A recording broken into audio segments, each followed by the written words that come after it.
Dear students, welcome to the last session of the Unit 1 Marriage. Today we are going to talk about live-in relationship and gay marriage. I am Deepa SV, working as assistant professor in Department of Sociology at Government Resident College, Chikbalapura. ಇಂದು ನಾವು ಮೊದಲನೇ ಅಧ್ಯಾಯದ ಕೊನೆಯ ಘಟ್ಟದಲ್ಲಿ ಇರುವಂಥದ್ದು. ಇಲ್ಲಿ ನಾವು ಇವತ್ತು ಅಧ್ಯಯನ ಮಾಡೋದಕ್ಕೆ ಪ್ರಯತ್ನ ಮಾಡುವಂಥದ್ದು ಸಹಜೀವನ ಮತ್ತು ಸಲಿಂಗ ವಿವಾಹ ಅನ್ನುವಂತಹ ಎರಡು ವಿಷಯಗಳ ಬಗ್ಗೆ, ಎರಡು ಪರಿಕಲ್ಪನೆಗಳ ಬಗ್ಗೆ ಅರ್ಥೈಸ್ಕೊಳ್ಳೋದಕ್ಕೆ ಪ್ರಯತ್ನವನ್ನು ಮಾಡೋಣ. Live in relationship, it's also called as living together. ಕನ್ನಡದಲ್ಲಿ ನಾವು ಇದನ್ನು ಸಹಬಾಳ್ವೆ ಅಥವಾ ಸಹಜೀವನ ಅಂತ ಕರೆಯುವಂಥದ್ದು. From where did the concept of live-in relationship originated, or how it originated? This has been taken, the term has been taken from the cohabitation term. Latin term cohabitate means together, which started or which gave this term in the 16th century. From there we started naming this relationship or this kind of a life as live-in relationship or cohabitation. Cohabitation is nothing but living together. When we look at the judgment or the opinion given by Supreme Court in Indra Sharma versus VKV Sharma case, the court defined that a live-in relationship is a domestic cohabitation between an adult unmarried male and an adult unmarried female, and this they consider to be a very simplest kind of relationship. But this kind of a relationship, which was not existing in our constitution, because an unmarried male and female, if they are coming into a sexual relationship without any social approval, that is equivalent to adultery. Hence, this definition was a little bit of a complicated one, and then it started raising some questions as well in future.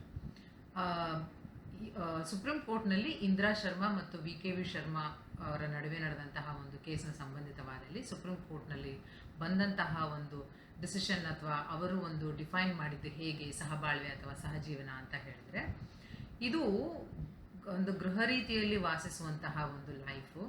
ಇದರಲ್ಲಿ ಅವಿವಾಹಿತ ಹೆಣ್ಣು ಮತ್ತು ಅವಿವಾಹಿತ ಗಂಡು ಇವರು ವಯಸ್ಕರಾಗಿರಬೇಕು. ಅವರ ನಡುವೆ ಇರುವಂತಹ ಒಂದು ಲೈಂಗಿಕ ಸಂಬಂಧ, ಇದು ಸರಳ ರೀತಿಯ ಸಂಬಂಧ ಅಂತ ಇವರು ಡೆಫಿನೇಷನನ್ನು ಕೊಡ್ತಾರೆ. ಒಂದು ರೀತಿಯಲ್ಲಿ ಇದು ಅಕ್ಸೆಪ್ಟ್ ಮಾಡುವಂತಹ ಡೆಫಿನೇಷನ್ನೇ, ಬಟ್ ಆದರೆ ನಮ್ಮ ಕಾನೂನಿನಲ್ಲಿ ಎಲ್ಲೂ ಇದಕ್ಕೆ ಅವಕಾಶ ಇಲ್ಲದೆ ಇರೋದ್ರಿಂದ ಇದನ್ನು ಕ್ವಶನ್ ಮಾಡ್ತಾ ಬರ್ತಾರೆ ಮುಂದಿನ ದಿನಗಳಲ್ಲಿ. ಸೊ ವಿವಾಹ ಇಲ್ಲದೇ ಅಂದರೆ ರಿಚುವಲ್ ಆಗಲಿ, ಸಾಂಪ್ರದಾಯಿಕವಾಗಿ ಆಗಲಿ ಅಥವಾ ಕಾನೂನಾತ್ಮಕವಾಗಿ ಆಗಲಿ, ಯಾವುದೇ ರೀತಿಯಲ್ಲೂ ವಿವಾಹ ಅನ್ನೋದನ್ನು ಮಾಡಿಕೊಡ್ಲಾರ್ದೆ ಇಬ್ಬರು ವಯಸ್ಕರು ಒಟ್ಟಿಗೆ ವಾಸವನ್ನು ಮಾಡಿದಾಗ ಅದನ್ನು ಸಹಬಾಳ್ವೆ, ಸಹಜೀವನ ಅಥವಾ living together, live in relationship ಅಂತ ಆ ಸಂಬಂಧವನ್ನು ಕರೆಯುವಂಥದ್ದು. Now, how this live-in relationship concept is existing, or this kind of a life is existing in other countries when we have to look at. Cohabitation ಅನ್ನುವಂಥದ್ದು ಅಂದರೆ live-in relationship has been legalized in United States, Canada, UK, Australia, Ireland, etc. And France passed a pact about cohabitation by the French National Assembly in October 1999. And Scotland also legalized cohabitation under Family Law Act of 2006. So ಬೇರೆ ಬೇರೆ ಕಂಟ್ರಿಗಳಲ್ಲಿ ನಾವು ನೋಡಿದಾಗ ಮುಖ್ಯವಾಗಿ United States, Canada, UK, Australia, Ireland ಇಲ್ಲಿ ಈ ರೀತಿಯ ಒಂದು ಸಂಬಂಧವನ್ನು ಕಾನೂನುಬದ್ಧಗೊಳಿಸಿರುವಂಥದ್ದು. ಫ್ರಾನ್ಸ್ನಲ್ಲಿ ಅಕ್ಟೋಬರ್ 1999ರಲ್ಲಿ ಇದನ್ನು ಅಂಗೀಕಾರ ಮಾಡಿರುವಂಥದ್ದು, ಒಪ್ಪಂದವನ್ನು ಅಂಗೀಕಾರ ಮಾಡಿಕೊಂಡಿರುವಂಥದ್ದು. ಸ್ಕಾಟ್ಲೆಂಡ್ನಲ್ಲಿ ಕುಟುಂಬ ಕಾನೂನು ಕಾಯ್ದೆಯ ಅಡಿ 2006 ಕಾನೂನು ಕಾಯ್ದೆಯ ಅಡಿಯಲ್ಲಿ ಇದನ್ನು ಕಾನೂನುಬದ್ಧವನ್ನಾಗಿಸಿರುವಂಥದ್ದು. ಇದನ್ನೆಲ್ಲ ನಾವು ನೋಡಿದಾಗ ಅಬ್ರಾಡ್ ಕಂಟ್ರೀಸ್ನಲ್ಲಿ ಅಂದರೆ ವಿದೇಶಗಳಲ್ಲಿ ಸ್ವಲ್ಪ ಮಟ್ಟಿಗೆ ಇದಕ್ಕೆ ಹೆಚ್ಚು ಪ್ರಾಶಸ್ತ್ಯವನ್ನು ಕೊಟ್ಟು ಇದನ್ನು ಕಾನೂನುಬದ್ಧ ಮಾಡಿದ್ದಾರೆ ಅನ್ನುವಂಥದ್ದನ್ನು ನಾವು ಇಲ್ಲಿ ಅರ್ಥೈಸ್ಕೊಳ್ತಾ ಬರಬಹುದು. ಮುಂದುವರೆದು ಇದು ಬೇರೆ ಬೇರೆ ರಾಷ್ಟ್ರಗಳಲ್ಲಿ ಸಹ ಸ್ವಲ್ಪ ಪಾಪ್ಯುಲರ್ ಆಗ್ತಾ ಇರುವಂಥದ್ದನ್ನು ನಾವು ಕಾಣ್ತಾ ಇರುವಂಥದ್ದು. ಜನಪ್ರಿಯವಾಗ್ತಾ ಇರೋದನ್ನ ನಾವು ನೋಡ್ತಾ ಇರುವಂಥದ್ದು. ಭಾರತದಲ್ಲಿ ಇದು ಯಾಕೆ ಪಾಪ್ಯುಲರ್ ಆಗ್ತಾ ಇದೆ ಅನ್ನೋದಕ್ಕೆ ಒಂದಷ್ಟು ಕಾರಣಗಳನ್ನು ನಾವು ನೋಡ್ತಾ ಬಂದರೆ, cohabitation is taken for testing the compatibility as couple. This is the first reason that we can talk about. Dating ಅನ್ನುವಂತಹ ಒಂದು ಪರಿಕಲ್ಪನೆಯಲ್ಲಿ ವಿಚಾರ ವಿನಿಮಯಗಳನ್ನು ಮಾಡಿಕೊಳ್ಳುವಂಥದ್ದು, ವ್ಯಕ್ತಿತ್ವವನ್ನು ಅರ್ಥೈಸ್ಕೊಳ್ಳುವಂಥದ್ದು, ಈ ರೀತಿಯ ಒಂದು ಪರಿಚಯವನ್ನು ಮಾಡ್ಕೊಳ್ಳೋದಕ್ಕೆ ಇರುವಂತಹ ಒಂದು ವ್ಯವಸ್ಥೆ ಇದು.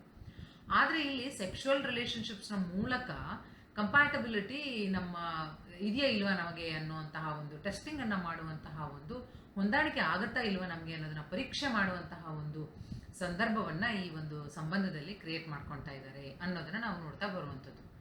ಎರಡನೇದು ನಾವು ನೋಡೋದೇ ಆದರೆ, financial relief is possible in cohabitation because many involve in cohabitation just to ease their expenses. ಕೆಲವೊಂದು ಇಂಡಿವಿಜುವಲ್ಸ್ ಏನು ಮಾಡ್ತಾರೆ ಅಂತ ಹೇಳಿದ್ರೆ, ಹಣಕಾಸಿನ ಪರಿಹಾರಕ್ಕಾಗಿ ಅಥವಾ ಅವ್ರು ಯಾವ ರೀತಿಯಾಗಿ ಖರ್ಚು ಮಾಡ್ತಾರೆ ಇದರಲ್ಲೆಲ್ಲನೂ ಸ್ವಲ್ಪ ಇನ್ವಾಲ್ವ್ಮೆಂಟ್ ಇದ್ದು ಅದು ಸ್ವಲ್ಪ ಈಕ್ವಲ್ ಆಗಿ ಮಾಡ್ಕೊಳ್ಳೋಣ ಅಥವಾ ಸ್ವಲ್ಪ ಕಡಿಮೆ ಮಾಡ್ಕೊಳ್ಳೋಣ, ಈ ರೀತಿಯ ಒಂದು ಎಕ್ಸ್ಪೆರಿಮೆಂಟ್ ಮಾಡೋದಕ್ಕೆ ಕೂಡ ಈ ಕೋಹ್ಯಾಬಿಟೇಷನ್ ಅನ್ನುವಂಥದ್ದು ಅಥವಾ ಸಹಬಾಳ್ವೆ ಸಹಜೀವನ ಅನ್ನುವಂಥದ್ದನ್ನ ಎಕ್ಸ್ಪೆರಿಮೆಂಟ್ ಮಾಡ್ತಾ ಇದ್ದಾರೆ ಅನ್ನೋದನ್ನ ನಾವಿಲ್ಲಿ ಅರ್ಥೈಸ್ಕೊಳ್ತಾ ಬರ್ಬೋದು. The third reason that we can give is equal partnership is there in whether it is finance, romance, love, etc., responsibilities, whatever it is. But to what extent, that is the major question. ಸಮಾನ ಪಾಳುದಾರಿಕೆ ಇರುತ್ತೆ ಅನ್ನುವಂತಹ ಒಂದು ವಿಷಯದಲ್ಲಿ, ಅಂದರೆ ಒಂದು ಹಣಕಾಸಿನ ವಿಷಯ ಆಗಿರ್ಬೋದು, ಪ್ರೀತಿ, ಪ್ರಣಯ, ರೆಸ್ಪಾನ್ಸಿಬಿಲಿಟೀಸ್, ಜವಾಬ್ದಾರಿ ತೆಗೆದುಕೊಳ್ಳುವಂಥದ್ದು, ಇವೆಲ್ಲದರಲ್ಲೂ ಸಮಾನ ಪಾಳುದಾರಿಕೆ ತಗೊಳ್ಬೋದು ಇರುತ್ತೆ ಅನ್ನುವಂತಹ ಒಂದು ಅಂಶದಲ್ಲಿ ಈ ಒಂದು ರೀತಿಯ ಒಂದು ಜೀವನವನ್ನು ನಡೆಸೋದಕ್ಕೆ ಜನ ಮುಂದೆ ಬರ್ತಾ ಇರುವಂಥದ್ದನ್ನು ನಾವು ಇವತ್ತು ಭಾರತದಲ್ಲಿ ನೋಡ್ತಾ ಇರುವಂಥದ್ದು. ವಿವಾಹದಲ್ಲಿ ಏನಾಗುತ್ತೆ, ಇದು ಕಂಪಲ್ಷನ್ ಆಗಿಬಿಡುತ್ತೆ. ಆದರೆ ಲಿವ್ ಇನ್ ಟುಗೆದರ್ ಕಾನ್ಸೆಪ್ಟ್ನಲ್ಲಿ ಇದು ನಾನು ಜವಾಬ್ದಾರಿ ತಗೊಳ್ತೀನಿ ಅಂದರೆ ತಗೊಳ್ತೀನಿ, ಇಲ್ಲ ಅಂದರೆ ಇಲ್ಲ, ನೀನು ತಗೊಂಡ್ರೆ ತಗೊಳ್ತೀಯ, ಇಲ್ಲ ಅಂದರೆ ಇಲ್ಲ, ಈ ಒಂದು ರೀತಿಯ ಸಮಾನ ಪಾಲುದಾರಿಕೆಗೆ ಅವರು ಇಷ್ಟಪಡುವಂಥದ್ದು ಅನ್ನೋದನ್ನ ಅರ್ಥ ಮಾಡ್ಕೊಳ್ಳೋಕ್ಕೆ ಪ್ರಯತ್ನ ಮಾಡ್ಬೋದು. The fourth most important reason that we can talk about is there is no family pressure as such, whether it is in-laws or any other family members. ಒಂದು ಅತ್ತೆ ಮಾವ ಅಥವಾ ಬೇರೆ ಈ ಒಂದು ಎಕ್ಸ್ಟೆಂಡೆಡ್ ಫ್ಯಾಮಿಲಿ ಈ ಥರದ ಯಾವುದೇ ಒಂದು ಒತ್ತಡ ಇಲ್ಲದೆ ಇರುತ್ತೆ ಅನ್ನೋ ಒಂದು ಕಾರಣಕ್ಕೆ ಸಹ ಈ ಕೋಹ್ಯಾಬಿಟೇಷನ್, ಲಿವಿಂಗ್ ಟುಗೆದರ್, ಸಹಬಾಳ್ವೆ ಸಹಜೀವನ ಈ ಥರದ್ದು ಹೆಚ್ಚು ಜನಪ್ರಿಯವಾಗ್ತಾ ಇದೆ ಅಂತ. ನಾಟ್ ಮಚ್ ಎಕ್ಸ್ಪೆಕ್ಟೇಷನ್ಸ್ ಆಲ್ಸೋ, ಹೆಚ್ಚು ನಿರೀಕ್ಷೆಗಳು ಯಾವುದೇ ಒಂದು ಲೈಫ್ ಪಾರ್ಟ್ನರ್ನಿಂದ ಇರುವುದಿಲ್ಲ ಅನ್ನೋದಕ್ಕೆ ಕೂಡ ಇದು ಹೆಚ್ಚು ಪಾಪ್ಯುಲರ್ ಆಗ್ತಾ ಇದೆ ಅಂತ. There are some disadvantages of being into live-in relationship. ಈ ರೀತಿಯ ಒಂದು ಸಂಬಂಧದಲ್ಲಿ ಯಾರಾದರೂ ತಮ್ಮನ್ನು ತಾವು ತೊಡಗಿಸ್ಕೊಳ್ತಾರೆ ಅಂತ ಹೇಳಿದ್ರೆ ಅಲ್ಲಿ ಒಂದಷ್ಟು ಪ್ರಾಬ್ಲಮ್ಸ್ ಅಥವಾ ಡಿಸಡ್ವಾಂಟೇಜಸ್ ಇರುತ್ತೆ. ಅದು ಏನು ಅಂತ ಬಂದಾಗ, ಮೊಟ್ಟ ಮೊದಲನೇದಾಗಿ ನಾವು ನೋಡುವಂಥದ್ದು, ಇದನ್ನ ಒಂದು ಸಾಮಾಜಿಕ ಕಳಂಕವನ್ನಾಗಿ ನೋಡುವಂಥದ್ದು. This has been looked as a social stigma because in Indian society, whether it is when we look at the epics or dharma or whatever it is, whether we believe it or not, and even in legislations also, we don't find this concept or this kind of a relationship. That is why it has been looked as a stigma, social stigma. And then women are the ones who are suffering most because of live-in relationship. As usually, wherever you go, or most of the times women are the ones who are going to get pressure, or they are the ones who are going to fall in trouble and things like this, and the same thing happens even in live-in relationship as well.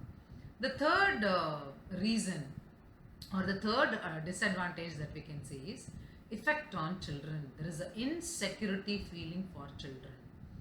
ಯಾವ ರೀತಿಯಾದಂತಹ ಪರಿಣಾಮ ಬೀರುತ್ತೆ ಮಕ್ಕಳ ಮೇಲೆ, ಇದು psychological feelings are more important. ಮಾನಸಿಕವಾಗಿ ಮಕ್ಕಳು ಇದನ್ನು ಯಾವ ರೀತಿಯಾಗಿ ರಿಸೀವ್ ಮಾಡ್ತಾರೆ, ಅವ್ರನ್ನ ಹೊರಗಡೆ ಹೇಗೆ ಕಾಣ್ತಾರೆ, ಆ ಥರದ ಮಕ್ಕಳನ್ನು, ಈ ಥರದ ಫ್ಯಾಮಿಲಿಗೆ ಹುಟ್ಟಿರುವಂಥ ಮಕ್ಕಳನ್ನು, ಅವರಿಗೆ ಯಾವ ರೀತಿಯಲ್ಲಿ ಭದ್ರತೆಯನ್ನು ನೀವು ಒದಗಿಸ್ಕೊಡ್ತಾ ಇದ್ದೀರಿ, ಇದೆಲ್ಲವೂ ಬಹಳ ಆಲೋಚನೆ ಮಾಡಬೇಕಾಗಿರುವಂಥ ವಿಚಾರ ಆಗುತ್ತೆ ಈ ಸಹಬಾಳ್ವೆ ಅಥವಾ ಸಹಜೀವನ ಅನ್ನುವಂಥ ಒಂದು ಪರಿಕಲ್ಪನೆಯಲ್ಲಿ ಅಥವಾ ಈ ಒಂದು ವ್ಯವಸ್ಥೆಯಲ್ಲಿ. ಅನ್ಸರ್ಟನ್ ರಿಲೇಷನ್ಶಿಪ್, ಅನಿಶ್ಚಿತವಾದಂತಹ ಸಂಬಂಧ, ಯಾವಾಗ ಯಾರು ಡೆಸರ್ಟ್ ಮಾಡ್ತಾರೆ ಅನ್ನೋದು ಗೊತ್ತಿಲ್ಲ. ಗಂಡ ಅಂದರೆ ಪುರುಷ ರೆಸ್ಪಾನ್ಸಿಬಿಲಿಟೀಸ್ ಜಾಸ್ತಿ ಆಯಿತು, ಖರ್ಚು ಜಾಸ್ತಿ ಆಯಿತು ಅಂತ ಬಿಟ್ಟು ಓಡೋಗ್ಬೋದು. ಜಾಸ್ತಿ ರೆಸ್ಪಾನ್ಸಿಬಿಲಿಟೀಸ್ ಆಗ್ತಾಯಿದೆ, ಹೆಚ್ಚು ಖರ್ಚಾಗ್ತಾ ಇದೆ, ನನಗೆ ಯಾವುದೇ ರೀತಿಯಾದಂತಹ ಎಮೋಷನಲ್ ಬಾಂಡೇಜ್ ಸಿಗ್ತಾ ಇಲ್ಲ ಅಂತ ಹೇಳ್ಬಿಟ್ಟು ಹೆಣ್ಣುಮಗಳು ಬಿಟ್ಟು ಹೊರಡೋಗ್ಬಿಡ್ಬೋದು. ಸೊ ರಿಲೇಷನ್ಶಿಪ್ ಅನ್ನೋದು ಇಲ್ಲಿ ತುಂಬ ಅನ್ಸರ್ಟನ್ ಆಗಿರುತ್ತೆ ಸಹಜೀವನ ಅಥವಾ ಕೋಹ್ಯಾಬಿಟೇಷನಲ್ಲಿ. ವಿವಾಹ ಅನ್ನೋದಕ್ಕೆ ಗೌರವ ಅನ್ನೋದು ಕಡಿಮೆ ಆಗ್ತಾ ಇರುವಂಥದ್ದು ಈ ರೀತಿಯ ಒಂದು ಸಂಬಂಧದಿಂದ. Respect for marriage is missing because of this kind of relationship. Marriage where you are going to get together, coming to a bond with the rituals and legally, where two families are coming together, two lives are coming together, which is going to have a lasting relationship. ಆ ರೀತಿಯ ಪರಿಕಲ್ಪನೆ ಈ live in ರಿಲೇಷನ್ಶಿಪ್ಪಲ್ಲಿ ಅಥವಾ ಸಹಜೀವನದಲ್ಲಿ ಕಡಿಮೆ ಇರುತ್ತೆ, ಮತ್ತು ಅದು ವಿವಾಹದ ಮೇಲೆ ಇರುವಂತಹ ಗೌರವವನ್ನು ಕಡಿಮೆ ಮಾಡ್ತಾ ಇದೆ ಅನ್ನೋದನ್ನು ನಾವೆಲ್ಲ ಅರ್ಥೈಸ್ಕೊಳ್ತಾ ಬರ್ಬೋದು. And live-in relationship definitely is a failured practice to provide a secured feeling to the other partner. ಯಾವ ಥರದಲ್ಲಿ ಸೆಕ್ಯೂರಿಟಿ ಫೀಲಿಂಗನ್ನು ಕೊಡ್ತೀರಾ, ಸುರಕ್ಷಿತ ಭಾವನೆಯನ್ನು ಕೊಡ್ತೀರಾ ದ ಅದರ್ ಪಾರ್ಟಿಗೆ, ಗಂಡಾಗಿರ್ಬೋದು ಹೆಣ್ಣಾಗಿರ್ಬೋದು, ಅದು ತುಂಬ ಮೇಜರ್ ಇಂಪಾರ್ಟೆಂಟು ಇಲ್ಲಿ. ಫಿನಾನ್ಷಿಯಲ್ ಸೆಕ್ಯೂರಿಟಿ ಮಾಡೋದಕ್ಕೆ ಯಾವ ರೀತಿ ಮುಂದೆ ಬರ್ತಾರೆ, ಸೋಷಿಯಲ್ ಸೆಕ್ಯೂರಿಟಿ ಯಾವ ರೀತಿ ಕೊಡ್ತೀರಾ, all these things are the most important things which we have to be taken care of. Then why live in relationship should not be preferred? ಯಾಕೆ ನಾವು ಈ ರೀತಿಯ ಒಂದು ಸಹಜೀವನ ಅಥವಾ ಸಹಬಾಳ್ವೆ ಅಥವಾ ಕೋಹ್ಯಾಬಿಟೇಷನ್ ಅನ್ನೋದನ್ನು ಪ್ರಿಫರ್ ಮಾಡಬಾರ್ದು ಅನ್ನೋದಕ್ಕೂ ಒಂದಷ್ಟು ಕಾರಣಗಳನ್ನು ನಾವು ಕೊಡ್ತಾ ಹೋಗ್ಬೋದು. There are less chances of them getting into wedlock. ಯಾರು ಈ ರೀತಿಯ ಒಂದು ಜೀವನವನ್ನು ಪ್ರಾಕ್ಟೀಸ್ ಮಾಡ್ತಾರೋ, ಎಕ್ಸ್ಪರಿಮೆಂಟ್ ಮಾಡ್ತಾರೋ, ಅವರು ವೈವಾಹಿಕ ಜೀವನಕ್ಕೆ ಪ್ರವೇಶ ಮಾಡುವಂಥ ಸಾಧ್ಯತೆಗಳು ಬಹಳ ಕಡಿಮೆ ಇರುವಂಥದ್ದು. ಅವರು ಧರ್ಮವನ್ನೇ ಕ್ವಶನ್ ಮಾಡುವಂಥದ್ದು, ತಾಳಿ ಕಟ್ಟಿದ್ರೇ ವಿವಾಹನ ಅಂತ ಹೇಳುವಂತಹ ಒಂದು ಮನಸ್ಥಿತಿಯಲ್ಲಿ ಬಂದ್ಬಿಟ್ಟಿರ್ತಾರೆ. ಹಾಗಾಗಿ ಏನಾಗುತ್ತೆ ಅಂತಂದರೆ ವೈವಾಹಿಕ ಜೀವನಕ್ಕೆ ಇವರು ಎಂಟ್ರಿ ಆಗುವಂಥದ್ದು ಬಹಳ ಕಡಿಮೆ. Have high rate of separation and divorce rates. ವಿಚ್ಛೇದನ ಮತ್ತು ಸೆಪರೇಟ್ ಆಗುವಂಥದ್ದು ಕೇಸ್ಗಳು ತುಂಬ ಜಾಸ್ತಿ ಇರುವಂಥದ್ದು ಈ ಲಿವ್ ಇನ್ ರಿಲೇಷನ್ಶಿಪ್ಪಿಂದ ಮ್ಯಾರಿಟಲ್ ಲೈಫ್ಗೆ ಬಂದರೆ ನಾವಲ್ಲಿ ಹೆಚ್ಚು ನೋಡ್ತಾ ಹೋಗ್ತೇವೆ. ಯಾಕೆಂದರೆ ಅವ್ರಿಗೆ ಅಲ್ಲಿ ಒಂಥರ carefree attitude, lightly taking everything is looked into very simple manner.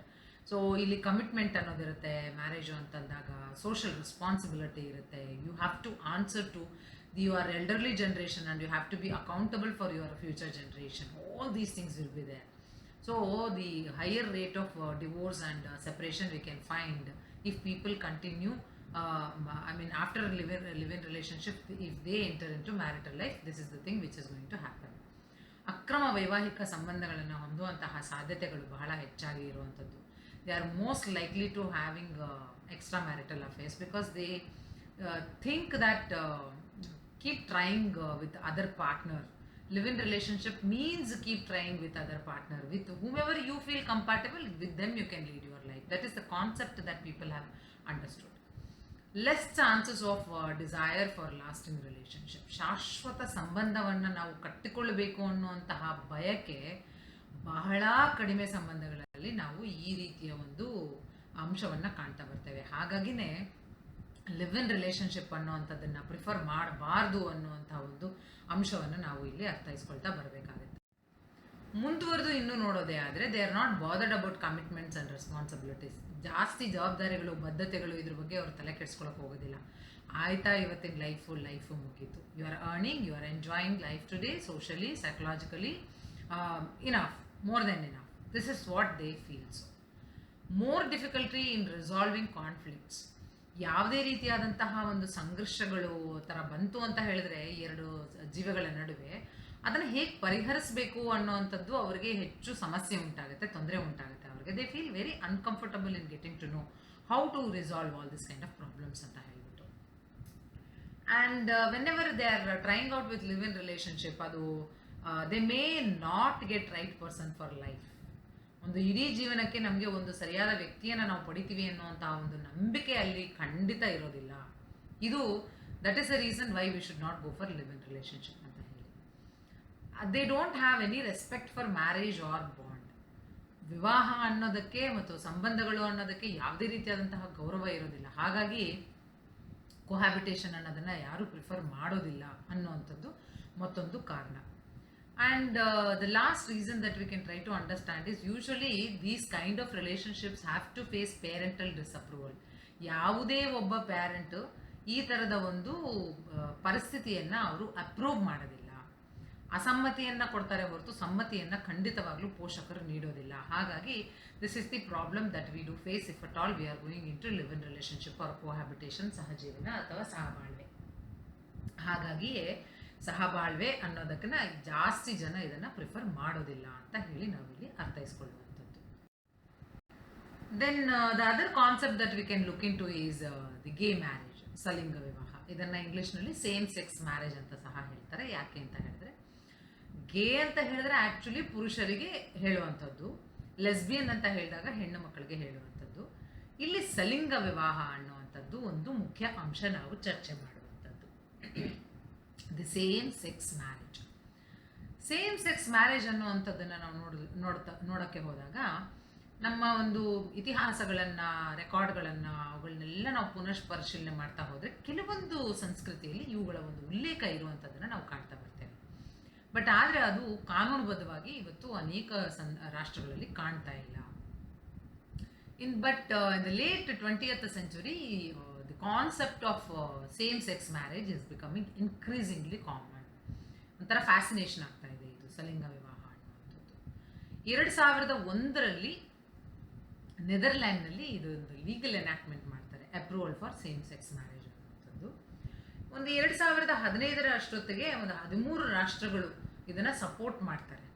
Argentina, Belgium, Brazil, Canada, France, Spain, ಇನ್ನಿತರೆ ರಾಷ್ಟ್ರಗಳು. But then many countries have not enacted legislation in favour of same sex marriage. None of the Asian countries have legalised this. ಯಾವುದೇ Asian ರಾಷ್ಟ್ರಗಳು ಈ ಒಂದು ಪದ್ಧತಿಯನ್ನು legalise ಮಾಡಿಲ್ಲ. Especially ಭಾರತದಲ್ಲಿ IPC 1860 ಪ್ರಕಾರ ಸೆಕ್ಷನ್ 377 ಅಡಿಯಲ್ಲಿ homosexual intercourse is considered to be a criminal offence.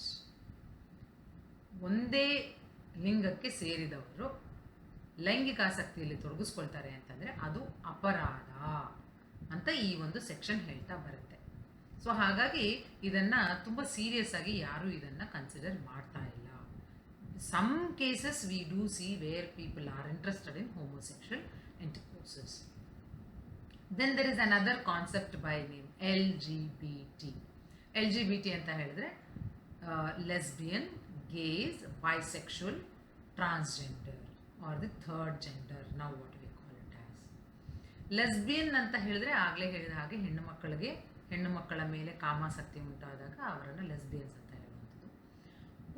ಪುರುಷರ ಮೇಲೆ ಕಾಮಾಸಕ್ತಿಯನ್ನು ಬೆಳೆಸ್ಕೊಂಡಾಗ ಅವರನ್ನು ಗೇಸ್ ಅಂತ ಕರೆಯುವಂಥದ್ದು. ಒಟ್ಟಾರೆಯಾಗಿ ಇದನ್ನು ನಾವು ಕನ್ನಡದಲ್ಲಿ ಸಲಿಂಗ ಕಾಮಿಗಳು, ಒಂದೇ ಲಿಂಗಕ್ಕೆ ಸೇರಿದವರು ಕಾಮಾಸಕ್ತಿಯಲ್ಲಿ ತೊಡಗಿಸ್ಕೊಳ್ಳೋರು ಅಂತ ಹೇಳುವಂಥದ್ದು. Bisexual, where they have interest both the genders, whether it is a man or a woman, they have the interest in the other man and a woman. And then as we told the third gender. These are the kind of relationships that in the modern days we are witnessing. There are some arguments against gay marriage, why we should not go for gay marriage and all that. First of all, it is against nature, everybody knows very well. ಇದು ಪ್ರಕೃತಿ ಧರ್ಮಕ್ಕೆ ವಿರುದ್ಧವಾಗಿರುವಂಥದ್ದು ಅನ್ನೋದು ಎಲ್ಲರಿಗೂ ತಿಳಿದಿರುವಂಥ ವಿಚಾರ. ಅದರ ಮುಂದುವರೆದ ಭಾಗದಲ್ಲಿ ನಾವು ಇನ್ನೂ ಏನೇನೆಲ್ಲ ನೋಡ್ಬೋದು ಅಂತ ಬಂದಾಗ, there is no emotional security, no social or biological influence happening in the same sex marriage. ಸಲಿಂಗ ವಿವಾಹದಲ್ಲಿ ಭಾವನಾತ್ಮಕ ಭದ್ರತೆಗೆ ಕಡಿಮೆ ಇರುವಂಥದ್ದು, ಯಾವುದೇ ರೀತಿಯಾದಂತಹ ಒಂದು ಸಾಮಾಜಿಕ ಜೈವಿಕ ಪ್ರಭಾವ ಅನ್ನುವಂಥದ್ದು. ಅಂದರೆ ಅದು ಇವಾಗ ಸೇಮ್ ಸೆಕ್ಸ್ ಮ್ಯಾರೇಜ್ ಅಂತ ಹೇಳಿದಾಗ ಅವರಿಗೆ ಮಕ್ಕಳು ಹುಟ್ಟುವಂತಹ ಒಂದು ಪ್ರಶ್ನೆನೇ ಬರೋದಿಲ್ಲ. either they have to go for adoption or for some other different methods of getting the children. ಯಾವುದೇ ಮೆಥಡ್ನಲ್ಲಿ ಇವರು ಚಿಲ್ಡ್ರನ್ನನ್ನು ಪಡ್ಕೊಂಡ್ರು ಕೂಡ ಆ ಮಕ್ಕಳಿಗೆ ತಂದೆಯ ಪುರುಷರು ಈ ರೀತಿಯ ಒಂದು ವಿವಾಹದಲ್ಲಿ ತೊಡಗಿದ್ದಾಗ ತಾಯಿಯ ಪ್ರೀತಿಯನ್ನು ಖಂಡಿತವಾಗ್ಲೂ ಅದೇ ರೀತಿಯಲ್ಲಿ ಕೊಡೋಕ್ಕಾಗೋದಿಲ್ಲ, ರೀಪ್ಲೇಸ್ ಮಾಡೋಕ್ಕೆ ಸಾಧ್ಯನೇ ಇಲ್ಲ.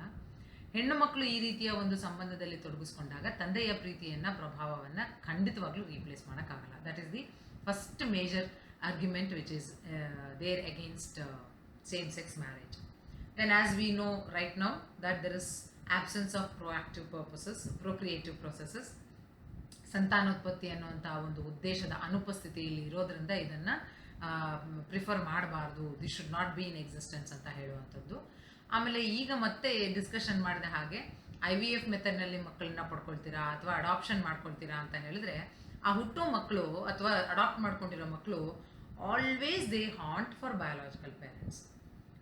ಅಂತಹ ಮಕ್ಕಳು ಖಂಡಿತವಾಗ್ಲೂ ನಮ್ಮ ಜೈವಿಕ ಪೋಷಕರು ಯಾರು ಅನ್ನುವಂಥದ್ದನ್ನು ಯಾವುದೋ ಒಂದು ಸಂದರ್ಭದಲ್ಲಿ ಹುಡುಕ್ತಾ ಬರ್ತಾರೆ. ಆಗ ಅನಿವಾರ್ಯತೆಯಿಂದ ಹುಡುಕ್ತಾರೆ. ಸೊ ಅಲ್ಲಿ ಆ ಒಂದು ಸಂಬಂಧ ಅನ್ನುವಂಥದ್ದು ಸಂಪೂರ್ಣ ಹಾಳಾಗಿ ಹೋಗ್ಬಿಡುತ್ತೆ ಅನ್ನೋದನ್ನು ನಾವಿಲ್ಲಿ ತಿಳ್ಕೊಳ್ಬೋದು. Isolated childhood is another concept or another argument which is there against same sex marriage. Society ಇಂತಹ ಮಕ್ಕಳನ್ನ ಒಪ್ಕೊಳ್ದಲೇ ಇರುವಂಥ ಚಾನ್ಸಸ್ಸೇ ಭಾಳಷ್ಟು ಇರುವಂಥದ್ದು. Very orthodox society or traditional thinking society. ಹಾಗಾಗಿ ಏನಾಗ್ತಾ ಹೋಗುತ್ತೆ ಅಂತಂದರೆ, ಅಂತಹ ಮಕ್ಕಳ ಒಂದು ಬಾಲ್ಯ ಪ್ರತ್ಯೇಕತೆಯಿಂದ ಕೂಡಿರೋದ್ರಿಂದ ಆ ಮಕ್ಕಳು ಬೆಳೆಯುವಂತಹ ಸಂದರ್ಭದಲ್ಲಿ they may face problems with gender and sexual disorders.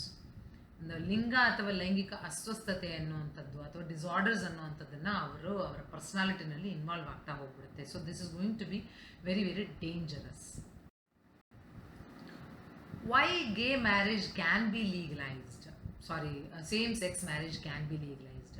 ಇಷ್ಟೆಲ್ಲ ಆರ್ಗ್ಯುಮೆಂಟ್ಸ್ ಅಗೇನ್ಸ್ಟ್ ಆಗಿ ಇದ್ರೂ ಕೂಡ ಸೇಮ್ ಸೆಕ್ಸ್ ಮ್ಯಾರೇಜನ್ನು ಕಾನೂನುಬದ್ಧ ಮಾಡಬಹುದು ಅಂತ ಹೇಳ್ತಾ ಬರ್ತಾರೆ. ಹಾಗಾದರೆ ಕಾನೂನುಬದ್ಧ ಮಾಡ್ಬೋದು ಅಂದರೆ ಹೇಗೆ ಅಥವಾ ಯಾಕೆ ಅನ್ನೋವಂಥದ್ದು ಬಂದಾಗ, ಈ ಅಡಾಪ್ಟ್ ಮಾಡ್ಕೊಳ್ಳುವಂಥ ಒಂದು ಸಂದರ್ಭದಲ್ಲಿ ಅದು ಮಕ್ಕಳನ್ನು ಸಾಕು ಮಕ್ಕಳನ್ನಾಗಿ ಮಾಡಿಕೊಂಡಾಗ they get lot of love and affection from parents. ಯಾರೋ ಅವ್ರನ್ನ ಅಡಾಪ್ಟ್ ಮಾಡ್ಕೊಳ್ತಾರೆ, ಸಾಕೋದಕ್ಕೋಸ್ಕರವಾಗಿ ದತ್ತ ಸ್ವೀಕಾರ ಮಾಡ್ತಾರೆ. ಆ ಮಕ್ಕಳಿಗೆ ಪೋಷಕರಿಂದ ಹೆಚ್ಚು ಹೆಚ್ಚು ಪ್ರೀತಿ ದೊರಕತ್ತೆ. ಸೊ ಹಾಗಾಗಿ ಅದನ್ನು ಲೀಗಲೈಸ್ ಮಾಡಬೇಕು ಅಂತ ಕೆಲವು ಥಿಂಕರ್ಸು ಹೇಳ್ತಾ ಬರ್ತಾರೆ. Respect for LGBT is existing if at all there is going to be a same sex marriage legalised. ಸಮಾಜದಲ್ಲಿ ಅವರಿಗೆ ಒಂದು ಶಾಂತಿಯುತ ಜೀವನವನ್ನು ನಡೆಸ್ಕೊಂಡು ಹೋಗೋದಕ್ಕೆ ಅವರಿಗೆ ಸಾಧ್ಯವಾಗುತ್ತೆ. ಇವಾಗ ನಾವು ಲೆಸ್ಬಿಯನ್ಸ್ ಅನ್ನ ಕಂಡ್ರೆ ಹೆಣ್ಣುಮಕ್ಳು ದೂರ ಹೋಗ್ತಾರೆ, ಗೇಸ್ ಅನ್ನ ಕಂಡ್ರೆ ಗಂಡು ಮಕ್ಕಳು ದೂರ ಹೋಗ್ತಾರೆ. ಬೈಸೆಕ್ಷುವಲ್ಸ್ ಅನ್ನೋದನ್ನ ಐಡೆಂಟಿಫಿಕೇಶನ್ ಮಾಡೋದು ಸ್ವಲ್ಪ ಕಷ್ಟ ಆಗುತ್ತೆ. ಇನ್ನು ಥರ್ಡ್ ಜೆಂಡರ್ ಅಂತ ಹೇಳಿದ್ರೆ ಖಂಡಿತವಾಗ್ಲೂ ಎಲ್ಲರೂ ಅವರನ್ನು ನಗಾಡೋದೇ ಜಾಸ್ತಿ ಬಿಟ್ಟರೆ, ಅವ್ರನ್ನ ಅವಹೇಳನ ಮಾಡೋದೇ ಜಾಸ್ತಿ ಬಿಟ್ಟರೆ, ಬೇರೆ ರೀತಿಯಾಗಿ ಅವರನ್ನು ಒಂದು ಮಾನವರಂತೆ ನೋಡೋದು ಸಹ ಬಹಳ ಕಡಿಮೆ ಇರುವಂಥದ್ದು.